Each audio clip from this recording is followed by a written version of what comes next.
Jai Hind, class 7th. In the last class, we discussed about the regions of high rainfall. That means such areas where rainfall is over 200 centimeter per year.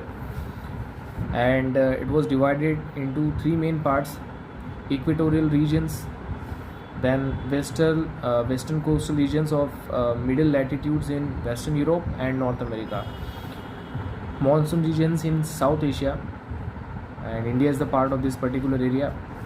And we also discussed about rain, snow and fog. I hope you remember it. Today we are going to understand how we could manage our water resources. We have been gifted water as a resource by nature, so we have to manage it very well. So how we could manage it, let us understand. Floods and famines have been very serious problems in the country. Most of these rivers pass through a number of states. Thus, no single state case handle the problems of the water management alone. So, if we talk about rivers and all, single handly कोई एक व्यक्ति इसको handle नहीं कर सकता. That because flood and famine is a very serious problem and it is just a curse for humanity, a very big problem for humanity and this problem is caused by nature. तो कोई एक व्यक्ति या कोई एक particular body इसको इससे overcome हमको नहीं करवा सकती, but we can put our efforts, cluster efforts, ताकि हम इसको दूर कर सकें. The uneven distribution of rainfall also creates many problem. Rivers do not have the same amount of water throughout the year. The variation is not only from river to river but also season to season in same river. तो rainfall का distribution भी अलग अलग है. Like हर जगह पर बराबर वर्षा नहीं होती है, हर जगह पर बराबर पानी नहीं रहता है हर समय पर. सो रिवर्स में हमेशा एक जैसा पानी भी नहीं होता है, कभी कम कभी ज़्यादा होता है.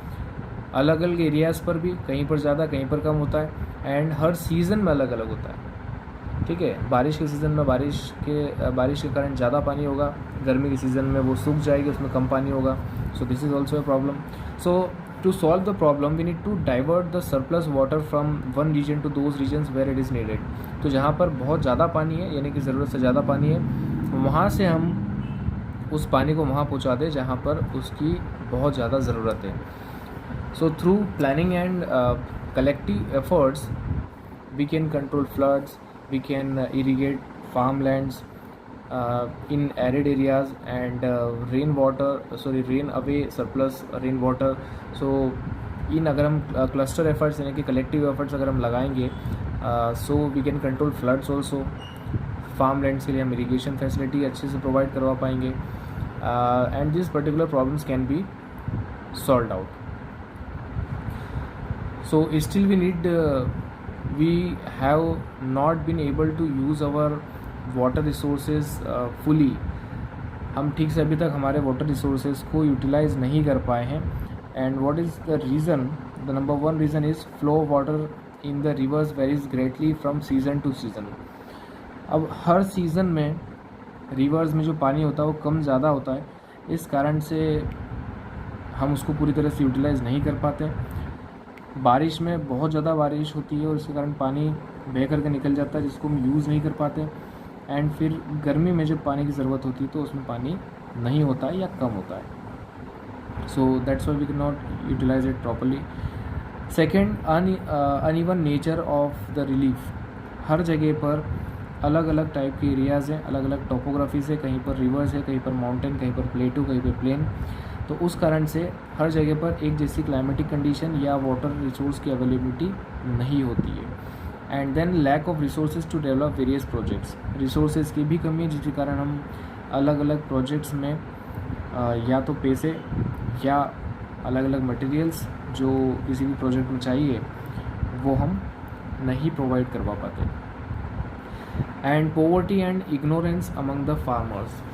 फार्मर्स में भी कुछ तो इग्नोरेंस है, यानी कि वो उसको कभी ध्यान देते ही नहीं है. They are not serious about the problem. और second reason is poverty. Poverty के कारण भी वो चाहते भी हैं तो नहीं कर पाते हैं उसका प्रॉपर तरीके से management. So Himalayan rivers have regular flow of water as they are fed by rain and by the melting of snow and ice. The seasonal variation in their flow is less. In the upper courses, the river cascade from waterfalls, thus providing many sites for the development of water power or hydroelectric stations. On the other hand, rivers of peninsular India depends mainly on the monsoon rains, and there is less water in the dry season. So if we talk about the rivers, there are two types of rivers. Number one, perennial rivers, यानी कि ऐसे reverse जो हमेशा जिसके अंदर पानी होता है, एंड सम रिवर्स जो गर्मी में सूख जाती है। सो नॉर्दर्न इंडिया में यानी कि टॉप इंडिया में जब हम मैप देखते हैं तो टॉप का जो एरिया है वहाँ पर जो रिवर्स आपको मिलती है लाइक गंगा, ब्रह्मपुत्र, सतलज, यमुना एक्सेट्रा, इनके अंदर हमेशा पानी रहता है in all seasons, because during rainy season rainfall का पानी होता है, and during summer season Himalaya की जो बर्फ़ पिघलती है वो भी बह करके कहाँ पर आता है पानी, उन नदियों में। So through out the year उसके अंदर पर्याप्त पानी होता है। But if you talk about the southern India, south India के अंदर जो नदियाँ हैं दे mainly depend upon the water of rainfall, जो बारिश का पानी है उसी पर वो निर्भर करती है। So that's why we can not use them or utilize that particular water properly. So this is also a problem. However, after independence, आज़ादी के बाद से हमने बहुत सारे मेजर स्टेप्स उठाए हैं कुछ प्रॉब्लम्स को ख़त्म करने के लिए। सो किस टाइप के problems, like to control flood को कंट्रोल करने के लिए बहुत सारे स्टेप्स उठाए गए हैं, बाढ़ से बचाव के लिए। Second, store water for irrigation. अब इरीगेशन करना है, खेती के लिए हमको पानी चाहिए, but we can not store it, क्योंकि फ्लड के दौरान या बारिश जब होती है तो एक्सेसिव वाटर जो होता है वो बह जाता है, तो उसको हम स्टोर करें, उसके लिए हमने प्रयत्न किए। Third, generate hydro electric power या hydro electricity. So hydro electricity में the word hydro is associated with water, तो वाटर से अगर आप इलेक्ट्रिसिटी जनरेट कर रहे हो so that is known as the hydro electricity generation. So वो भी हमने किया है। Then provide drinking water, definitely drinking water की प्रॉब्लम थी। 130 crore of people are there in India, सबको पीने का पानी चाहिए, डेली यूज़ का पानी चाहिए, तो वो भी हमने फैसिलिटीज़ प्रोवाइड करने की कोशिश करवाई है। And the fifth is to encourage navigation. Navigation में भी, navigation means to navigate on water, ships के ज़रिए जब हम वाटर पे चलते हैं, ट्रांसपोर्ट फैसिलिटीज़ अवेलेबल करवाते हैं, so that is known as the navigation, उसको भी इनकरेज किया गया है। And this all projects were multipurpose projects, यानी कि ऐसे प्रोजेक्ट्स बनाए गए हैं या प्रोजेक्ट्स इस्टेब्लिश किए गए हैं जिसके कारण से बहुत सारे फ़ायदे एक ही साथ एक ही प्रोजेक्ट से लिए जा सके। लाइक अगर हम जब डैम बनाते हैं, पर्टिकुलर रिवर पर डैम बनाते हैं, dam means what, blockage on water, नदी पर बीच में कुछ ब्लॉकेज कर दो जिससे कि उसका पानी आगे ना बहे और पीछे इकट्ठा होता जाए, that is a dam. So that can be used. अब उससे होगा क्या, here is a picture given, this is a dam. So इसके अंदर है क्या, बेसिकली रिवर इधर से फ्लो होकर के आगे आ रही है from this side to this side, and बीच में हमने एक ब्लॉकेज बनाया, this is what we call dam, and इसके ऊपर सड़क भी होती है। सो कितने बेनिफिट है, first thing, back water store हुआ जिसके कारण आसपास के एरिया को हम इरिगेशन फैसिलिटी या ड्रिंकिंग वाटर फैसिलिटी प्रोवाइड करवा सकते हैं। सेकेंड, इसके अंदर फिशिंग भी होती है, फ़िश का प्रोडक्शन भी हम यहाँ पे करवा सकते हैं। थर्ड थिंग, ट्रांसपोर्ट के लिए एक रोड निकल गई जो इस एरिया और इस एरिया को आपस में ज्वाइन कर सकती है, तो ब्रिज की ज़रूरत नहीं पड़ी, इसको कनेक्ट करने के लिए हमने एक सड़क बना दी।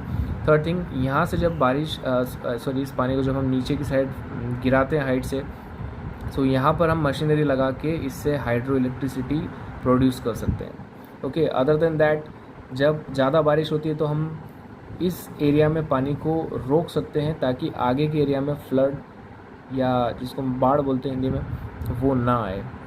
And on the other hand जब आगे बारिश की कमी होती है, पानी की कमी होती है, तो हम यहाँ से ज़रूरत के अनुसार उस पानी को छोड़ सकते हैं, जिससे आगे पर्याप्त पानी का सप्लाई बना रहे.